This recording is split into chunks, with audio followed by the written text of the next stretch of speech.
Hey, what's up guys? It's been a while since I filmed anything, but I figured I'd just film this quick little upgrade I'm doing to my home lab. So I'm going to be installing a PCIe to M2 NVMe adapter into my R720. So the R720 is what's running my Proxmox and all my VMs. And I was just bored one day and just running some benchmark tests and noticed the I/O is very slow on my R720. And it's because I'm just using a SATA 2 port. So I didn't realize the port on this was SATA 2. And I have basically just a Samsung 980 Evo, I think, going in. And, I thought that was going to be plenty fast. And it didn't occur to me to check that, SATA, what SATA protocol or version I was using. So yeah, the I/O I was getting was like poor for both read and write. It was like 100 or 200 megabytes a second. So what I'm going to do is just install this adapter into a PCI slot that I have available in there. And I have a spare NVMe drive in my desktop actually. That's a terabyte. So I'm just going to use that in here, and then I'll have a terabyte of space. And yeah, we'll benchmark and see what the difference is between that SATA SSD drive that I currently have, and what kind of performance we get with the NVMe in there. So I'm just going to film along, follow along, film this process, just so we can watch it. And yeah, so first thing I'll have to do actually is open that guy up and pull out that spare NVMe drive I was talking about. All right, so before I turn this computer off to pull that drive out, I just wanted to show you the benchmarking that I've been doing, just so we can have a little bit of a before and after. So this is that Proxmox R720 server I was talking about earlier, and if we just go to the actual host and go into the shell, I have a little script there, this script storage testing.sh, and it basically just runs some FIO commands that benchmark the read-write performance. So I'm just going to run that script, and we'll just take note of what these are. And then I'm also going to run the same script on this Windows computer against that drive that I'm going to pull out, just to have a before of what that looked like. So you can see right here, this first test was the write test, sequential write, and we're getting 189 megabytes per second. And the second one here is sequential read, 254 megabytes per second, and that's not great. That's for 2025, that's not great performance, especially for VMs. So that's kind of what sparked this whole looking into doing this upgrade. And let me just show you that drive that I'm talking about. So the secondary NVMe drive, it's a terabyte here. And while this is running, let's see if you can see any other info on it about. Yeah, it's a terabyte. I'm pretty sure it's a Samsung 980, but we'll figure that out later. Okay, so that test ran. It's saved here. Let's just make sure that we see that. Is it in FIO results? Okay, so it's in FIO results. Okay, cool. And basically, so I just ran this on the host. I did run the same test inside a couple of these VMs and got similar results. So I know that this is kind of a bottleneck. So now let's run the test in Windows on this drive to see what kind of values we get. Okay, so I have that same script basically, but I have it as a PowerShell script because I'm running this in Windows. And so I've CD'd to the E drive, which is where that directory is, and I've placed the script there, storage test PS1. So if I just run this, whoops, not Steam library,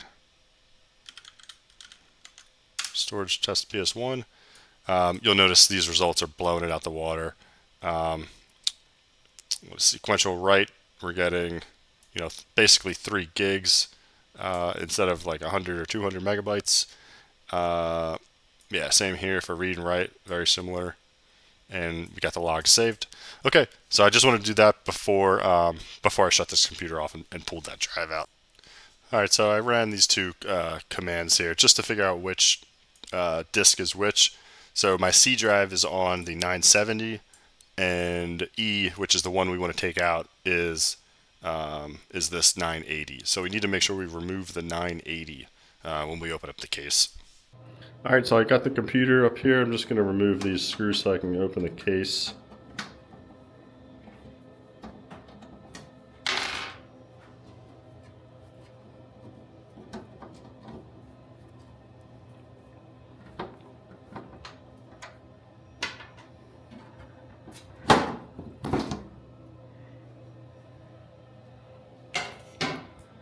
Alright, so, alright, there's the 970, that's our C drive. That's the one we want to keep in there. And of course the one we want to pull out is tucked under this GPU. I can barely see it, but it's right there, so we're going to have to take the GPU out. And I kind of remember this being hard to get in, but maybe I'm thinking of a different computer. So I'm just going to pull this drive out, and then we'll pull out the other drive. Pull the GPU out, then pull the 980 out.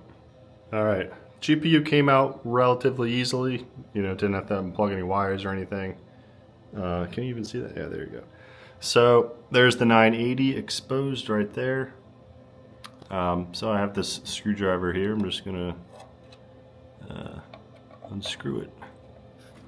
I've only ever worked with these drives in this computer, so I kind of forget. It's like spring-loaded kind of, I think. Yep. Alright, so carefully remove this. Grab this little guy out of here. Alright. Carefully set this aside right here. And you can see it's 980 Pro. Alright, and then let me just put this GPU back, and then we will turn off the server and crack that guy open and plug it in. Alright, so I just opened up the box for the adapter, and I'm going to now install the drive into the adapter. Let's see if I can do this with one hand. Alright, it's in there. Now I just need to put that screw in right there. But I can't do this with one hand, so I will turn this back on once that's installed. Alright, I pulled the server from the rack. I have the drive installed on the adapter, and now I'm just about to open up the case.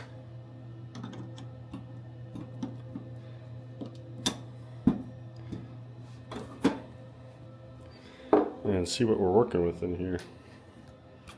It's hard to hold this with one hand. I gotta get a better tripod set up here. Alright, so this is what we have been working with. We had this Samsung SSD just hanging here. And I have it going right to the motherboard. There's a SATA port somewhere. I think it's connected right there. I didn't realize that was, SATA 2. It's not the most modern SATA. I did this to bypass this RAID controller for Proxmox, because that was just adding some overhead, is what I was reading online. So I figured just going, straight to the motherboard would be better, but turns out not. So, all right, the PCI drives, or PCI is going to be over here. So, what is this thing? It's a USB. I don't even think I'm using this for anything. This USB one right here.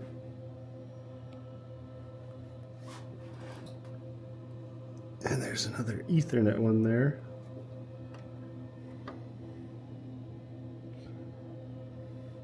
Is that all I have right now? Oh, there's, okay, on this side, I could also pull this out. All right, so I pulled this riser out just by kind of pulling it up. So it was, in like this. I just pulled it straight up, and I just placed the adapter right in this first available slot. I'm not going to go through the hassle of installing the bracket. It came with a bracket. I'm trying to find it. Where'd it go? Oh yeah, came with these two brackets that I could install, so they go here, but I don't really see a purpose or need to do that. I think it fits pretty cleanly as is, and I don't think it's going to fall out. So yeah, I'm just going to roll with that and see how it goes. So I'm going to get this installed again and boot up and check out Proxmox, and hopefully it detects the drive. So let's give it a shot. All right, there's a shot of it just installed in its final location. Yeah, I think that looks good. All right, so the server just booted back up, and now I'm going to check to make sure that that drive is showing or visible in here. So I'm going to click on the PVE, which is that's the server or the node, the host in this case. And if I look at the disks section, you'll notice here is the new NVMe drive. So this is the old 500 gigabyte SSD drive that I showed you that was hanging in there. And now we have this new NVMe drive. So we can see it's 1 terabyte. That's awesome. It's the 980, which is what we expect. And what I want to do is move these VMs over to on this drive. So instead of using this drive for the VM, it'll be stored on here. The reason I'm not installing the actual Proxmox operating system onto the NVMe is because I read you're not able to boot from a PCIe adapter or an NVMe drive like that in this old R720. It's just too old apparently. It just won't get recognized as a boot option or something like that. So long story short, I'm just going to keep the OS on this SSD. I think that'll be fine. And then all the VMs will be installed on here. So we need to make a new LVM thin so I can actually move VMs here. I'm using ThinPool LVM thin just because that's what I was using in the past, and the snapshot capability is really simple and cool. And the thin provisioning, that's another cool thing. So I could allocate, say, like 500 gigabytes or even more. I can allocate whatever I want size-wise, and it's only gonna it'll allow me to do that when I create the VM, and it'll show as that size. But it'll basically it just allows me to provision more than I have at the time, which sometimes is helpful. Anyway, yeah, let's just create this. Let me see here. Name, no disks unused. Let's reload that. No disks unused. Am I missing something?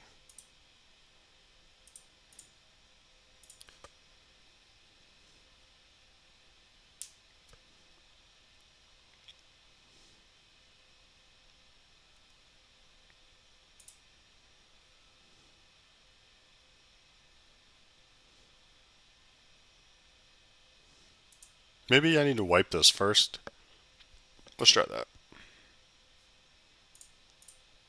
Because this still has everything from my old computer, I guess. Yeah, so let's wipe it. Alright, that's done. Usage, no. So now if we go back to LVM thin, create thin pool, there we go. That shows up. Let's call this, let's just call this the NVMe drive. Let's call it the speedy NVMe drive. Create.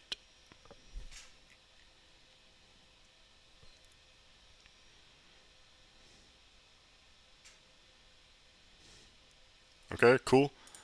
Next, let's migrate one of these over there. So yeah, let's start with the Plex one. Actually, no. Let's move this Ubuntu 24 dev box over. So let me just hop in here real fast.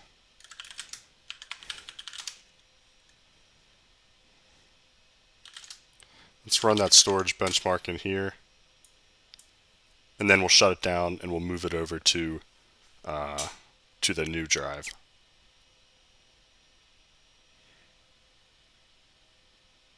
Yep, so it's still slow. That's what we expect. We expect it to be kind of slow right now. Okay, finished. So we have the results. All right, so let's go ahead and power this off.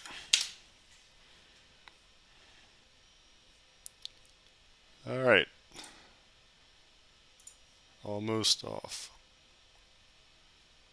Okay, off. So let's go to hardware. And let's see.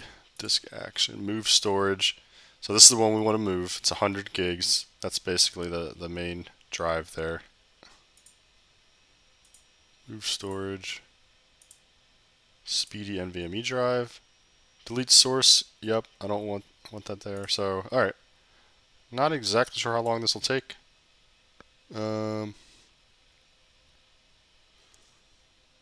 Okay, it just finished. It was pretty quick, like 5 minutes maybe. So let's go turn it on. I would think it would boot up a lot faster too. So let's just see how this goes.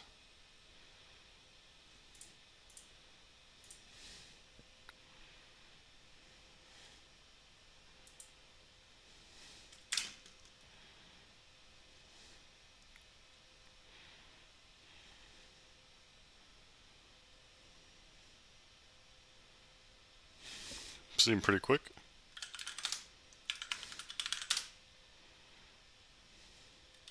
Alright, let's run that script again.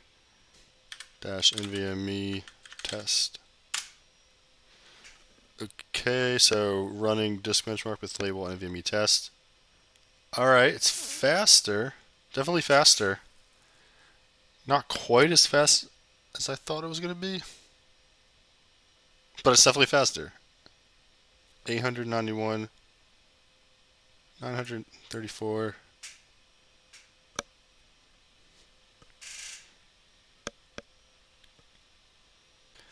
Alright, so I did a little bit more research about the performance we were seeing, and what we were seeing was a little bit less than what we expected.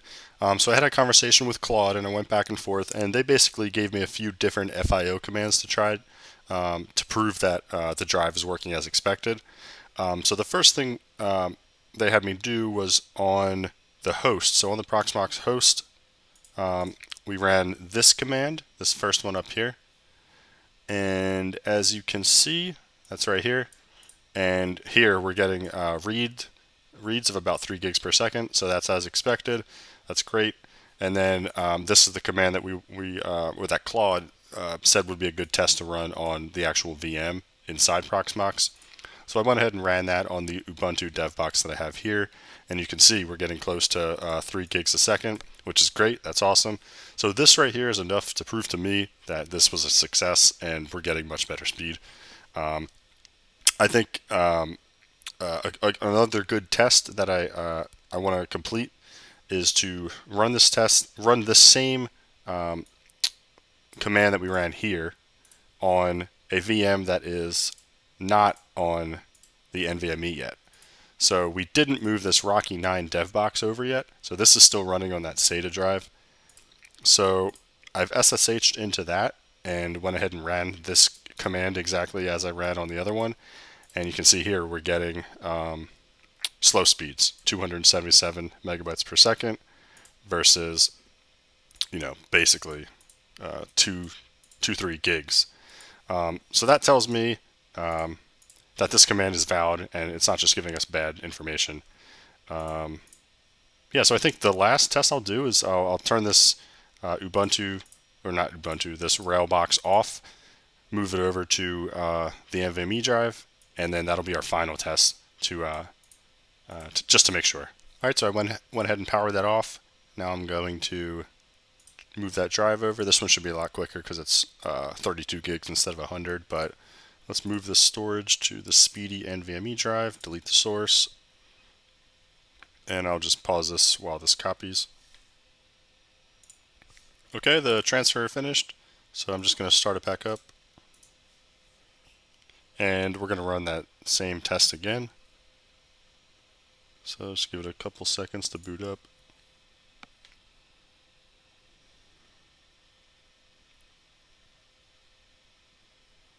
Okay, now it's up. I'm going to SSH into it, so I'll just reload this window. Alright, so let's just arrow up, run the same command again, and the hope is that this will be much faster. Last time it was like, wow, yeah, there it is, 3.4. Remember before it was 250 megabytes? Now it's 3.4 gigs. Awesome, this is looking good. I'm excited to play with this and install more VMs, and yeah, this is great. Alright, cool. Alright, that's it. That's all. I'm calling it a win. I'll see you guys later.